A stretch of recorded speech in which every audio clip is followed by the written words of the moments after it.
Well, it's an exciting day here on Fake Chats, and today I have with me my great friend Joseph Reed of Singing News Radio. What's going on, man?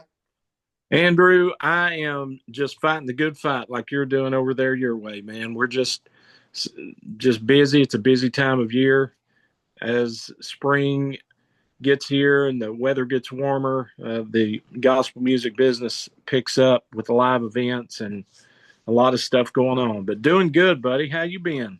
I am doing good. I finally got my health back in order, so I can finally get back and do my broadcast and do things that the Lord is allowing me to do. Let me just put it that way. Well, I understand that. I know you've been through it, brother. You have been through it, but glad to see you back. Well, share with us how you got started in radio. hmm Well, it started for me back in 1987. I was just a teenager, and my dad actually was a evangelist missionary to Jamaica, a pastor. He had a radio broadcast where he would play music and preach on the radio back then on two different radio stations in my hometown. And one of those particular stations, the owner of the station really liked my dad's voice and got to know my dad and asked him if he would like to come on board and be the morning show host there. I was just 12 years old at this time. And then I just poured myself into, I was enamored by radio to begin with because I always used to go with dad to drop off his broadcast tapes at the stations. I would see the studios and just be, oh man, I just loved it. I loved that atmosphere. And whenever my dad would go to work, for instance, if it was summer and he would go to work in the mornings, he only worked, I believe it was five, 5 to 10, something like that. And they worked with his evangelistic schedule, which is the only reason why he could do it to begin with. So I would go in the production room while he would be on the air, and I would just listen to records. And before you know it, they were having me do commercials for local businesses as a kid's voice. And then the radio station owner, his name was Jennings Dotson, he came up to me when I was 12 years old, and he said, "Hey," he said, "you can't get your FCC license until you're 13." This was back then. He said, "But would you be interested in?" He said, "You just know how to do everything. You know how to run a board. You know how to do production here and record." Because I would just do it just for fun. He said, "Would you be interested in working here on weekends?" And so I was just blown away. I thought, man, my dreams are coming true here. And so on Friday and Saturday, if my dad was out of town or preaching somewhere, I would get a ride.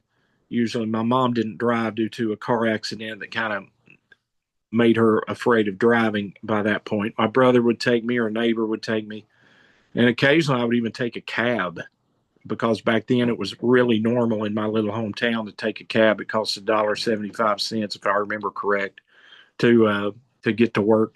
So I would go in and do 8 hours on Saturdays and Sundays, and that was my start. I was just 13 years old, man. I know that's crazy and hard to believe, but that's when I started in the business. AM 1550. It was a 5,000 watt AM Southern Gospel radio station.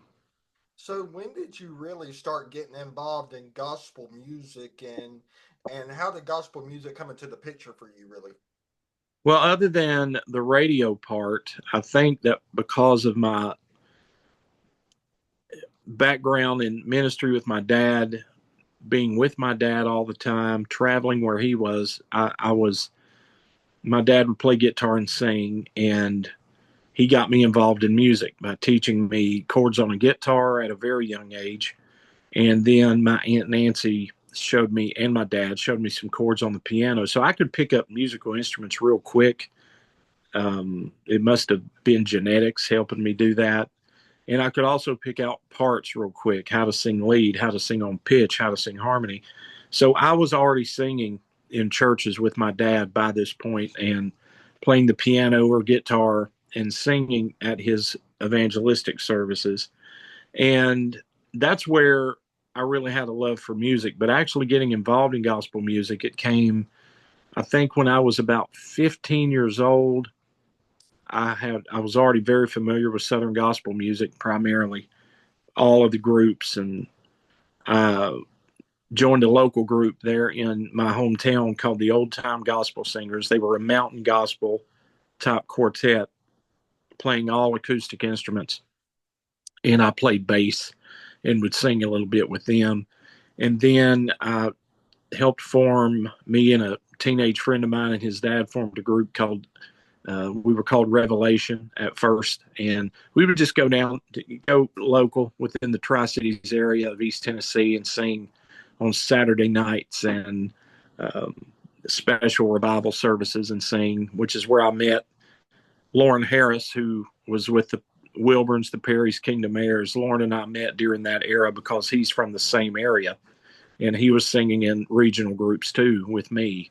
So that's kind of when I started singing in groups. And then it was, I stayed involved in broadcasting at several levels for several years in gospel music, and primarily trying to travel as an artist. Our family group, that we ended up putting a group together that traveled with my dad everywhere with a band. It was a trio. We recorded a few records, and so we had plenty of times to sing on the road with my dad, and then we would do other dates, for promoters and things like that. We had a charting song back then in the early 90s on the Singing News chart back then. And so that's really when I slowly got involved into the gospel music artist side of it. And then later on, I became a member of a few groups like the Cornets, who were on the Eddie Crook label. For those who may be familiar with Eddie Crook, who is an icon, one of the major labels in gospel music. So I traveled with them a while. I also traveled with a group called the Livingstons, who were on Daywind Records. And this was later on in the 90s. So I kept singing wherever I could. I was still involved in radio or broadcasting. I think I was at WBCV at some level for probably close to 15 to 20 years, different areas, from being an on-air personality to being, helping program the station, helping, I hosted a talk show on there, done a lot of stuff on there, and worked for other radio stations as well, in between. Um, because I worked there.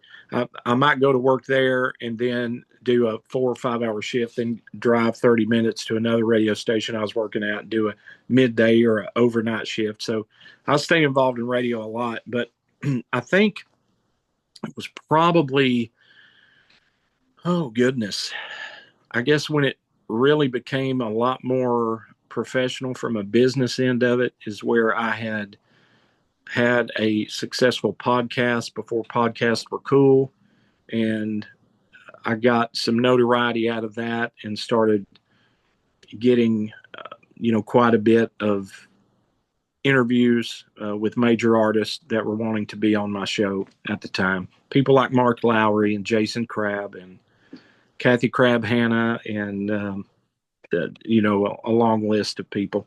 It was actually a show that started out not just for Southern gospel, it was for songwriters, authors, bloggers, and then it kind of gravitated into gospel music. And just through that, made a lot of contacts and kept doing my thing. I already had a ton of friends in Southern gospel music where I'd traveled regionally for quite a while and had a lot of experience in radio, in publicity and marketing by this point with various jobs that I'd had. And then it was when I came to Nashville, which is about it'll be 20 years ago. It'll be 20 years ago this summer that I moved here to Nashville. I became very active in the music scene here, in country music, in gospel music, and was writing a lot of music, began producing music. And then later on, long story short, when Seawalker Media purchased the Singing News brands from Salem Media Group, I was already working in the industry at that point and they just approached me and asked me if I would like to be the director of operations for the Singing News Radio Network and program the network and take care of daily operations. And that led to me also working. I write for the magazine each month, and also I do a lot of work on the TV network as well. So that's a long answer, but trying to squeeze all that information in. Um, that's allowed, as people got to know, I sang and actually had some talent. I've done a lot of fill-in work for artists like the Perrys, Justified Quartet, the Blackwood Brothers, and artists like that. I've filled in for them on occasion whenever they need it, and other artists too that I can't think of them all. But also played music. I worked for Carmen, who was just a trailblazer in contemporary Christian music. I was hired on to be his tour publicist and product manager, volunteer coordinator on the road, and was with Carmen up until he died. Almost 2 years I was on the road with him. So I've really in my life, and I'm 50, I have been involved in so many different areas of gospel music and music in general, from the marketing side, the broadcasting side, the promoting side, the publicity side. My goodness. No wonder I'm old. So you're heavily involved in singing news, and you was going to share with us you've got some new radio shows coming up out here and some great events coming up. Yeah, we do. We actually have our radio network is just growing and doing really good. So we've added some new shows. We have a new show that airs on, well, as a matter of fact, if you go to Singing News Radio on Facebook, we'll be posting a full schedule there of all the shows that you can hear on here, from the Gaither Homecoming Radio, the Gospel Greats, the Singing News Top 20 Weekly Countdown, Gospel Vinyl Gold, which is a classic show, Gospel Classics, which is another classic show. Those classics are popular. And we have people like Troy Peach, who has been in Southern gospel music for decades, who is one of our on-air talent. He has a show called Southern Gospel Middays. We have Front Porch Fellowship, which is bluegrass gospel. We have Faith Country, which is a faith country show we do every week. And then I host the morning show every morning from 6 a.m. to 10 a.m. Central Time, along with the Top 20 show and a few other features too. And we've added Gospel Music Today with Ken and Jean Grady, which will be on the network each week, along with a new show called The Edge with Scott Gotzi, our CEO. And that hour focuses more on newer and even some older music that is more progressive in Southern gospel music. People like Joseph Habedank, Taranda, Jason Crabb, songs like that, artists like that who are not as traditional as maybe the McCameys, or maybe not a traditional quartet, but they kind of break the mold a little bit. And then Jake Sammons, who is our creative director here for Singing News, an old radio guy too. I talked him into doing a show, and it's called Momentum, and it just features all brand new songs that have been released over the past month or two. So that's some great stuff that's coming to the network. We've got a lot more programming. We're growing. I'll post that schedule at Singing News Radio Facebook page here soon, so everyone can go there and take a look at it. And we're a 24-hour, 7-day-a-week radio network. We broadcast on over 50 radio stations across the country, and we have our streaming app, which, as of last year, a little over 250,000 listeners each year just on the app by itself, which we're thankful for. That's individual listeners. So it's doing good, and people can download the app on their app store on their iPhone or on their Android in their app store by searching Singing News Radio, and the app is free, and you can play it in your car, play it at home, play it wherever you go. It's 24 hours, 7 days a week, Southern gospel music. We have some great events coming up. Singing in the Sun is coming up in Myrtle Beach at the end of the month. AbrahamProductions.net is where you go.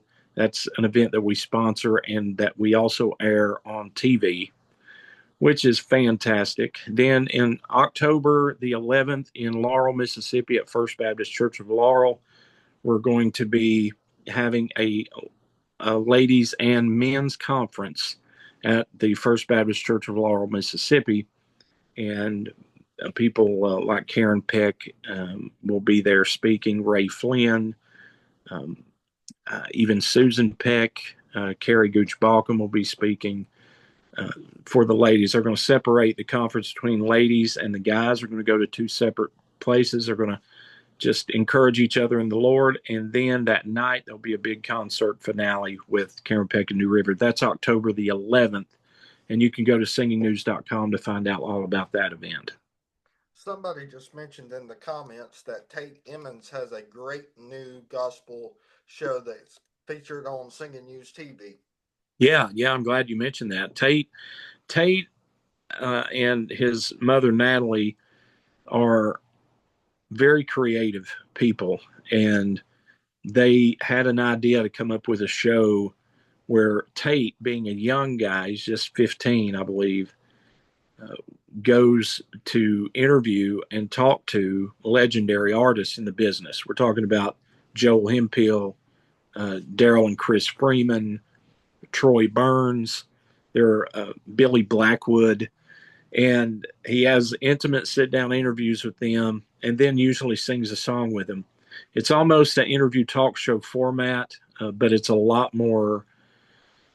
I guess talk show is not a good word because it's very intimate. It's more And paving the way for the legends that have helped yeah, in gospel music, right? yeah. I think we can't. A mistake would be to forget them, and the fact that Ronnie Henson is another one. I think they're going to be doing, but this is an opportunity for the young generation and the older generation to come together, which makes a really cool show. And it's on Singing News TV as well as on Tate Emmons on YouTube. You can watch that, and it's on Tate Emmons social media too. But I think we got a couple shows up already. It's really good. I watched the one with Daryl and Chris Freeman the other day, and Tate done a great job. I think people would love that. You'll hear interview stuff that you just don't hear anywhere else from artists that have literally inspired all of us to do what we do. That have blood, sweat, and tears. That worked the roads when there weren't cell phones and there wasn't computers, and you had to write down all your dates on a book, and you had to carry a big Rand McNally map to find out where to go from point A to point B. We're pretty spoiled now, but those were real times. So I'm glad. I believe that was Natalie and Tate's dream to put that show together.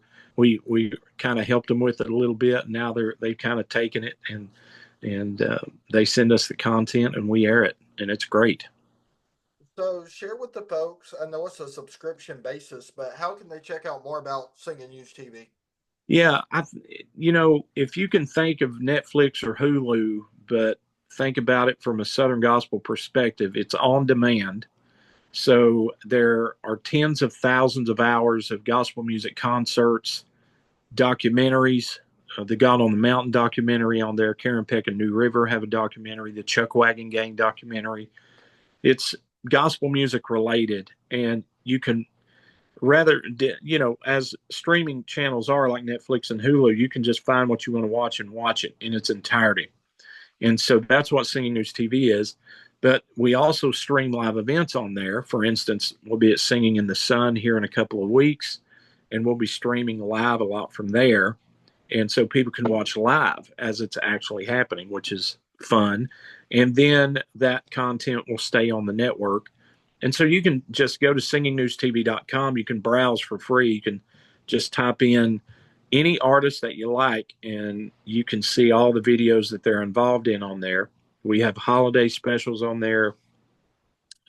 It's crazy. Family friendly movies, family friendly cartoons for the kids, and some just a lot of good. Those old westerns are on there. There's even a season of Andy Griffith show on there. So there's a lot of stuff for the family to enjoy on there, especially those classic concerts that we have on there. We have the Isaacs from decades ago. We have old Gold City concerts, old concerts from the Bishops. A lot on there that people can just go back in time and relive Southern gospel music in the 80s and in the 90s and in the 2000s. And singingnewstv.com, it is a premium, so you'll pay a monthly premium like you would with Netflix or Hulu or something like that. It's very affordable. You can get a monthly subscription or an annual subscription. That is awesome. So you still filling in to sing every once in a while? I am, yeah. I just got back a couple weeks ago from filling in for 2 weeks with the Perrys. Dayton Gay, the lead singer, had a baby, he and his wife, and so I filled in for him while he was out a part of the time. And then Scott Brand, former member, filled in a little bit when I couldn't be there. But I enjoyed that. That was a lot of fun. I also sing with a regional quartet out of Missouri. We only do about 24 dates a year, maybe 30 at best. Just a group of guys that love Southern Gospel Quartet music. And I met them a couple of years ago, and they said, "Man, we'd love you to sing with us." I said, "Well, I don't have much time." They said, "Well, that's good because we don't sing much." And so I drive down to Missouri about one weekend a month, and we sing, somewhere in Missouri or Arkansas or Ohio, up in that area. And we just recorded a record at Daywind, just a compilation of hits. They're not original songs, but we put together a collection of Southern Gospel songs that people would be familiar with that we consider some of our favorites. And that's available wherever you stream your favorite music. And that's Four Corners Quartet is the name of that. Well, Joseph, I have enjoyed our time today. Thank you so much. I know you are a busy man, so I appreciate you taking time out of your schedule to do this. Well, I appreciate you, Andrew. You've always been a friend and always been kind to me, and I appreciate that very much. And I know that you've been bitten by the broadcasting bug too.